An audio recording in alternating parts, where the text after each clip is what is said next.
Okay, so before we get started, there's obviously a few things you're going to need. The first being paint, duh. So this here is a multi-surface acrylic paint with a satin finish. I don't think the finish matters so much, but do get acrylic paint because I know it works. I've seen people do it with nail polish and stuff like that, and I believe that works too. I've only ever used acrylic paint. That's all I'm going to tell you to use because I know it works and it sticks on the clubs well. So some kind of multi-surface acrylic paint. This was a kind that I got at Walmart. It's like $3. So just go to Walmart and get this. You don't need very much. A small tube like this will last you forever. Like for instance, to paint fill all of my clubs, I'm only going to need about this much paint. You don't need very much because you're only filling in tiny little letters. So, and then I just put that in like a water bottle cap or something like that. You don't need anything fancy. So yeah, that's it for the paint. Multi-surface acrylic paint. I'm working with a cobalt blue today. So the second thing you're going to need is some sort of rubbing alcohol. I have just a Hy-Vee brand isopropyl alcohol here, 91% by volume. I don't think the percentage matters so much. Just I guess the stronger the better. You're not going to have to work as hard to take the paint off. And the third thing you're going to need is Q-tips, cotton swabs, whatever you want to call them. You don't need a lot, but just make sure you have enough because you are going to go through them like crazy. So yeah, let's get started. The first thing, obviously, I have my golf club here, and I have already taken out the paint from within the numbers, just to make the video go a little bit faster. It's not hard. You can either use, like I said, your rubbing alcohol. If you want something a little bit stronger and that's going to work a little bit faster for that purpose, you can use acetone. Just be careful with it because acetone breaks down epoxy, which is what holds your golf club to the shaft. So if you're using acetone, certainly don't soak your clubs in it. Just put a little bit on a Q-tip, rub the area that you're trying to get the paint out of for a little while, and then take a knife to it or something like that and just kind of scrape it out. So it's not very difficult. It's not necessary either. Like I took the paint out of my numbers here because it was pretty easy and they're big and easy to get to. But like for the Mizuno logo here and for the Mizuno down here, I left the original paint in and just painted over it because it doesn't really make the world's difference. You're not going to notice it. But if you have the time, certainly go ahead and do it. It's going to make the finish probably a little bit better and a little bit more consistent throughout your clubs, I guess. So yeah, that's step one, I suppose. So with that being said, we're going to actually get set up here to paint one of the clubs.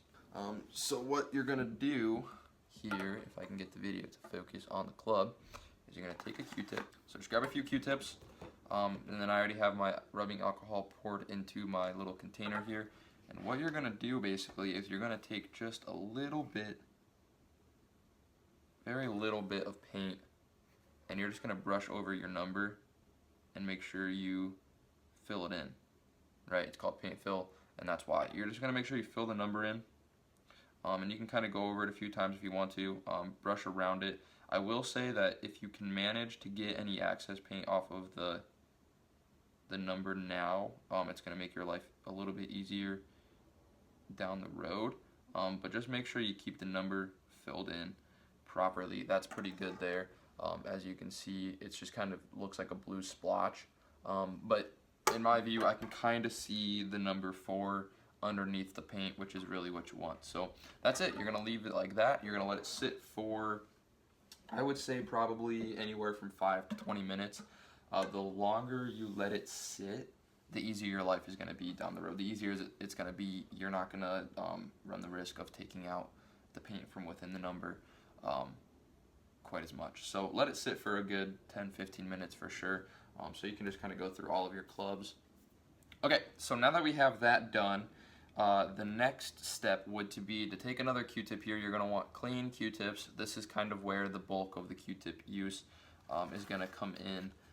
So let's get some more out here and ready to go. You're done with the paint for the most part, unless you have to touch up later. But basically now what you're going to do is you're going to take your Q-tip, dip it in some rubbing alcohol, and if you have like a little, like I'm just going to use the top of this cotton swab box to just kind of dabble off the excess because you don't want it dripping. And then you're basically just going to take your golf club and you're going to very gently rub away the excess paint that's around the outside of it. And it might take a little while, depending on how much you have on the outside. And then you're going to use the other side here and kind of clean it up a little bit. And that's going to do it for this Q-tip. You can see here, this side here that I have the rubbing alcohol on got pretty blue. You don't want to use it any more than that because you're just going to start spreading blue paint all over your club. So it's better just get a fresh Q-tip, dip it in there, and then just continue. And you're just very gently rubbing around the outside. And it might not look like it, but eventually you'll kind of start to see all the outside stuff come off, and that is what you want. So like on this one here, I don't really have too much excess paint. You can certainly use both sides and then just wait till the end to clean it up, which is what I'm going to do. Just like so. So I try and get along the outside as much as possible before I actually have to start going over the number. So that way I have to do it as little as possible. Another Q-tip here, same thing. Very, very lightly rubbing. You just don't want the Q-tip and the rubbing alcohol to really get down